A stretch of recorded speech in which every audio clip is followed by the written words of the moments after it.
উম্মতি মুহাম্মাদীকে উপহার দান করছেন। সুবহানাল্লাহ। সে 5টা রাত্রির প্রথম যে রাত্রিটা ছিল সেটা হলো রজব মাসের পহেলা রাত্র। আমাদের এই শাবান মাসের যে আগে যে মাসটা গেছে সেই মাসের পহেলা রাত্র, রজবের পহেলা রাত্রিতেই আল্লাহ দোয়া কবুল করে থাকেন। সুবহানাল্লাহ। এটা আমাদের থেকে বিদায় নিছেন। দ্বিতীয় নম্বর হলো এই যে শাবান মাসের মধ্যে আমরা যেটা জেনে থাকি যে শবে বরাত নামে পরিচিত, যেটা লাইলাতুন মুবারাকা। হাদিস শরীফ হলো লাইলাতুন মিন নিসফি শাবান, যে শাবান মাসের 14 দিবাগত রাত আল্লাহ পাক দোয়া কবুল করে থাকেন। সুবহানাল্লাহ। তাহলে আমাদের 2টা পাইলাম নাকি? 2টা রাত্র পাইলাম। তৃতীয় নম্বর রাত্র হলো আল্লাহ পাক রব্বুল আলামিন রমজান শরীফে, রমজান মাস আছে না, রমজান মাসের শেষ দশকে,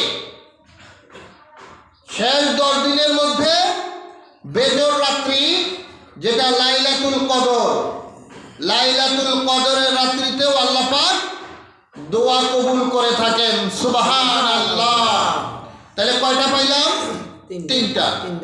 চতুর্থ নম্বর হলো রমজান শরীফ মাস শেষ হওয়ার পর শাওয়াল শরীফ যে চাঁদ ওঠে, ঈদের যে চাঁদ, রোজার ঈদ কই না আমরা, রোজার মাস শেষ হওয়ার পরে শাওয়াল মাস আসে।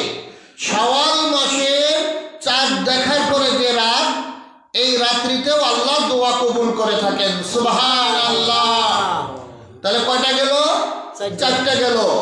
পঞ্চম নম্বর রাত্রি হলো যে আমরা যে কুরবানি করে থাকি, কোরবানির ঈদ আছে না, কোরবানির ঈদের 10 জিলহজের রাত্রি, 9 জিলহজ আরাফাতের ময়দান, 9 জিলহজে যাওয়ার পরে যে রাত্র আসবে 10 জিলহজের রাত্রি, আমাদের পরে ঈদের রাত, কালকে ঈদ, আজকে যে রাত, এই রাত্রিতেও আল্লাহ পাক রব্বুল আলামিন দোয়া কবুল করে থাকেন। সুবহানাল্লাহ। তাহলে আমরা কয়টা রাত পাইলাম? 5টা রাত্রি। হাদিস শরীফ দ্বারা 5টা রাত্র আমরা পাইলাম যে আল্লাহ পাক এই 5 রাত্রিতে বান্দা বান্দি জিন ইনসান ওনাদের দোয়া কবুল করে থাকেন। সুবহানাল্লাহ। আল্লাহ পাক কিছু আবার শর্ত দিয়েছেন এই রাত্রিতে দোয়া কবুল